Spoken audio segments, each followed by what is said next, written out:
Hi everybody and welcome to the Mental Toughness and Body Show. My name is Rob Evans and I'm your weight loss coach, health strategist and internationally published author, helping take your life, your business, your health, fitness, body and mindset from where you are right now to where it is that you want to be.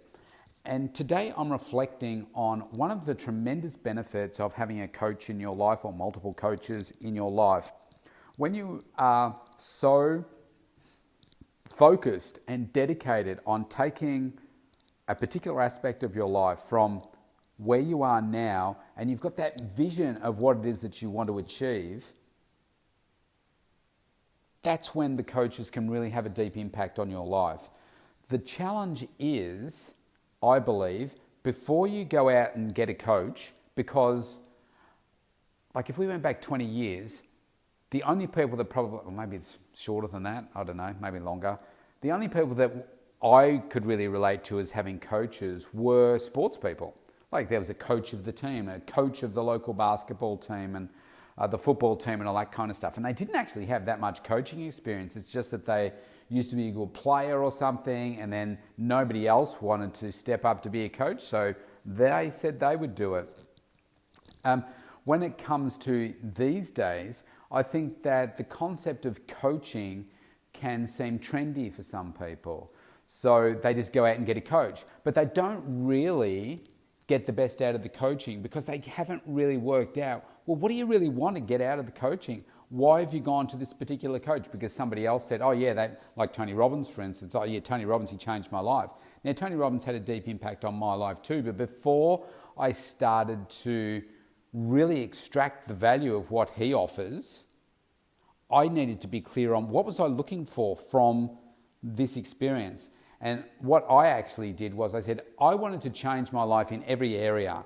And then I did some research to work out, okay, so who can help me in these particular areas? And then I said, right, this person. So Tony, he helped me on some mindset stuff. JT's helped me on the business side of things.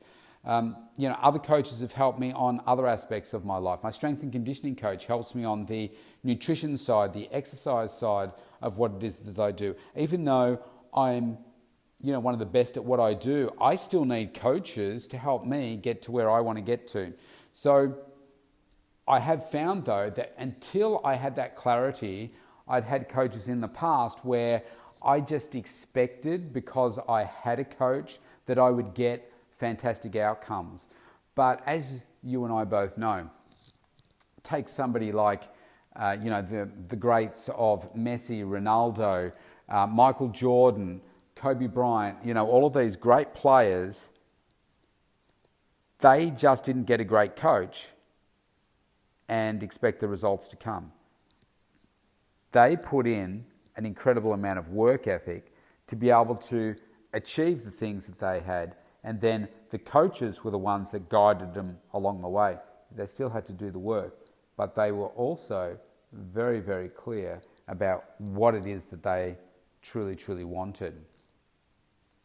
And one of the things that I think was missing from my life early on was coaching. Now, having just said that out loud, I did have a coach early on, and this, not in the context that you may think of coaching these days, but I'm going to tell you a little story about how this particular person had a deep impact on my life and was probably the first ever coaching experience I had.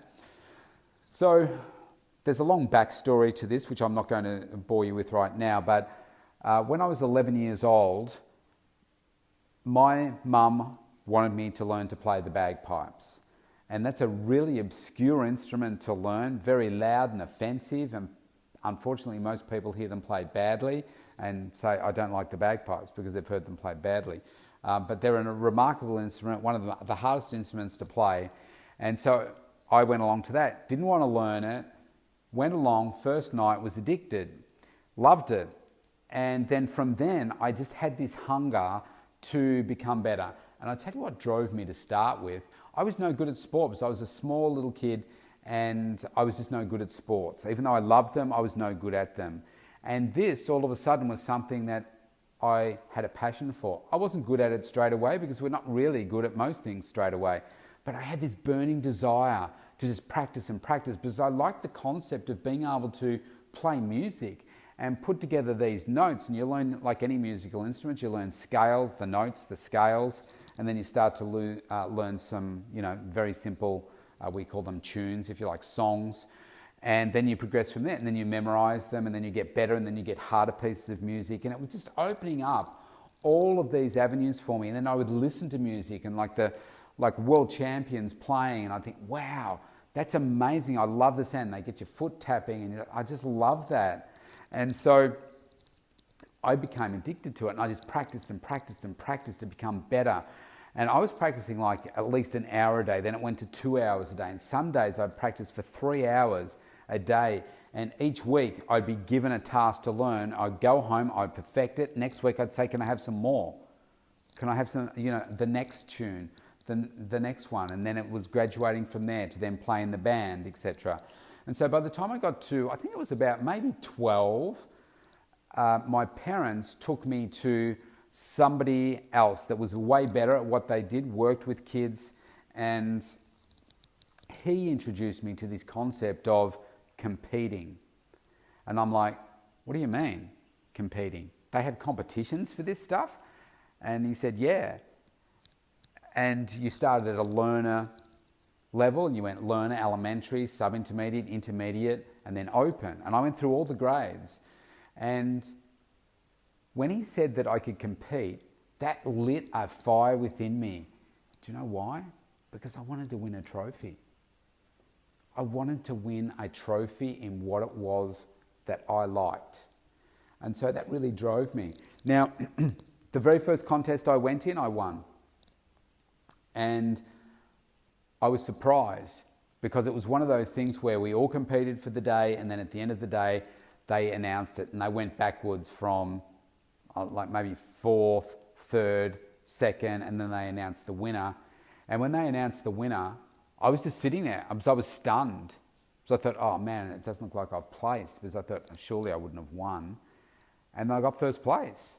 And it's like, I was just sitting there, and Fred, who was my coach, or we used to call him a tutor, he said, what are you doing? That's you. Get up, go get your prize. And I was so surprised. And the judge spoke to me afterwards and said, you played really well, and it's what you did. And I was just like dumbfounded. And I had this biggest smile on my face. And even to this day, I've kept I've kept all the trophies, but it's that particular trophy. I've won trophies that are way bigger than it and mean more like a bigger prizes than that. But because that was the very first trophy that I ever won, and what that meant to me as a little kid was really, really something, because that gave me confidence to say, wow, I'm actually good at this. I really am. And what did that do? It just spurred me on. But Fred, he turned into he was like a parent. Like, I used to go over and just see him on weekends and stuff, not to practice or anything, but we became so close. And he was really like a grandfather to me. He was he was in his late 50s or early 60s when he started to tutor me. And we became really good friends, because I didn't have a lot of friends. And he didn't live that far away, and I'd ride my bike over to his place, and we would learn new songs together. He'd play for me. He taught me all about how to tune the bagpipes, and what to do with reeds and how to modify them. The reeds are what go into the bagpipes. We'd explore different things together. He was a gold fossicker, and he'd show me all the gold he's collected over the years, and really fascinating. It was a really, really great relationship that we had. And he taught me so much about life, and so much about different aspects. I caught my very first fish with him. He took me out to Lake Epilock in his boats, and we caught the very first fish together. And we just spent a lot of time. He had a really deep impact on my life. And it wasn't until many years later that I realized that he was actually my first coach. And he was the person that helped me understand what it was to develop a really strong work ethic. And he would tell me about other players, and I'm feeling a bit emotional now, actually. Now I'm just thinking about this. But tell me about other people, and personalities, and just he had a way of educating me about things in life, and about personalities, and what that strong work ethic meant. that it really had a deep impact on me for later in life. And he was never somebody to pay out compliments. He would never say, oh, fantastic job. He'd never pump your tyres up that way. But I remember one day, he always used to talk about this particular play. His name was Alan Seddon, and he was a really good young kid. He gave up the bagpipes after a while, and he said he's the best player that he's ever had. He said he could have gone on to win the Australian Championships, but he chose not to, and blah, blah. And he always used to talk about him. And in my mind, even though I never said this out loud to anyone, I said, I want to be better than him. I want to be the best that Fred has ever had. And then it was years afterwards, we had a couple of really tough moments, I think, because we got to the point, and this is a real turning point for me, got to the point one night I used to go over to Fred and he said, you know what? He said, I need to get you to go to someone else. He said, I've taught you as much as I can. And it was after I'd played him a song, and he's like, he couldn't fault it. And that was really hard for me, because I thought, what do you mean? I didn't want to leave him. And he gave me the details of somebody that I did know. I didn't know him well, but he was Fred wasn't a great player, but he was a great coach, and he got the best out of people. And even though not everybody agreed with his techniques and so forth, I had so much respect for him. And because of that, I did go to this other person. I lived a couple of hours away from where this person lived, and Mum used to take me down once a fortnight, and I'd practice with him, and then I'd come back. And I remember the day, I progressed from there, and then I ended up moving to Melbourne permanently, and I went to the World Championships in the year 2000, what am I talking about, year 2000, 1990. And I'll never forget the time when I went back home after, being at World Championship level, and I was playing for him, and he said, do you know what? I reckon you're better than Alan Seddon.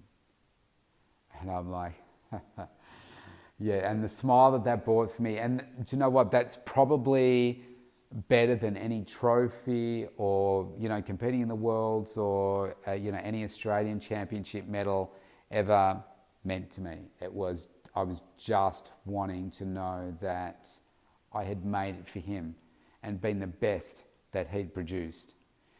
And he's no longer with us. And I remember going to his funeral. It was really emotional for me, because I kept in contact with him.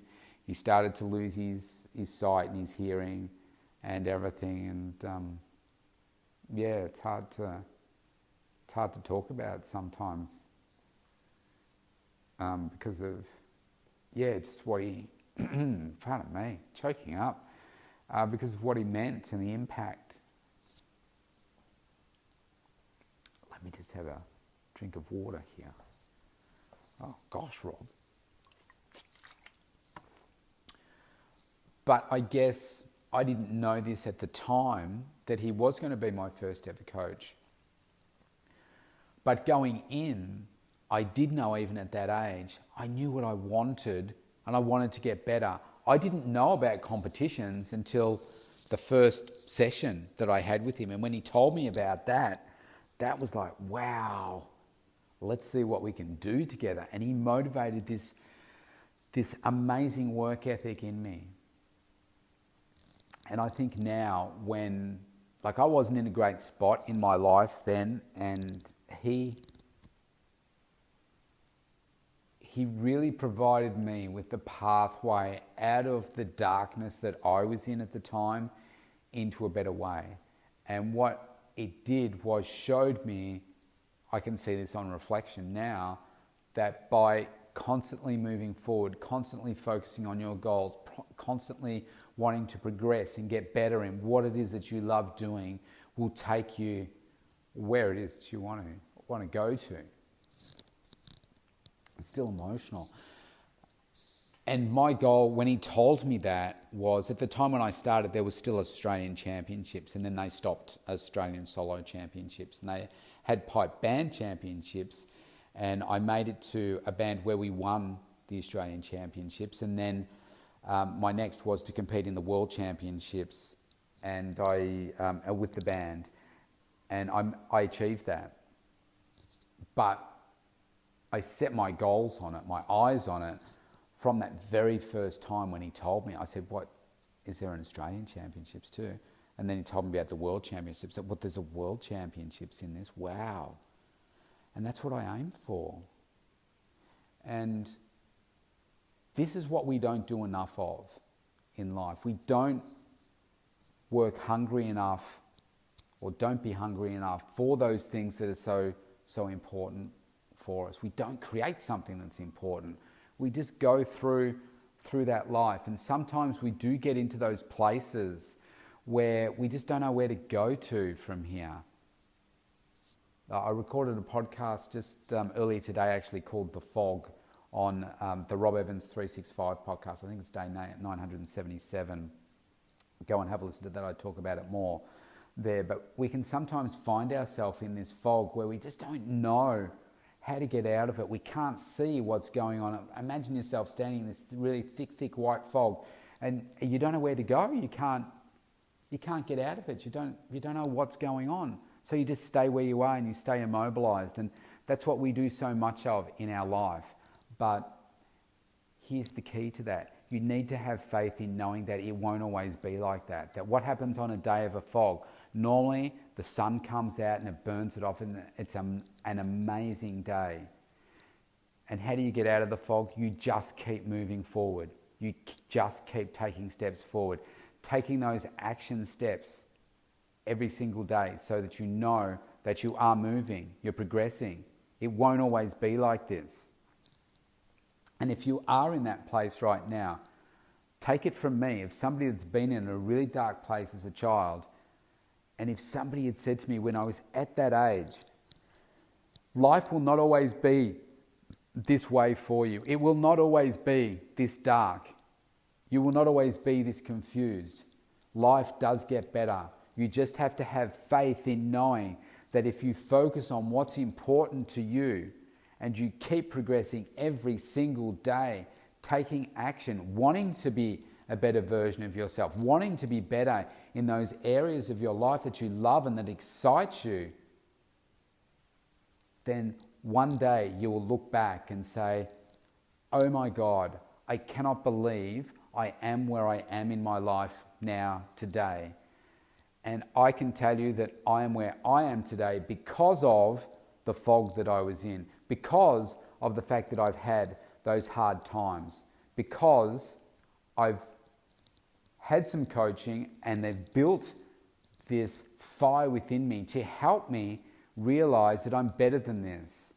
And a lot of it I've had to do myself, because you can be your best coach, but we always need that external coach to reach that extra level, because we don't know what we don't know.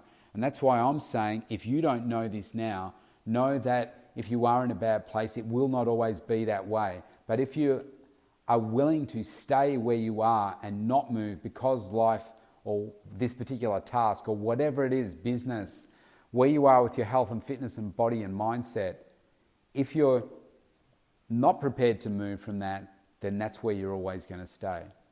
But you need to have faith in knowing that if you keep taking the right steps forward, then you'll get beyond the fog. You will have the life that you truly want to, but you've got to want it. Now, if you're thinking, "I don't know how to take those first steps," here's the first step. Go to thementaltoughnessandbodyshow.com, opt in for your free consultation, and let's start a conversation. Let's get connected and let's get you moving. Let's get you to where it is that you want to be in those areas of your life so that you can become unstoppable and have everything that you want. Stay safe. I'll see you tomorrow.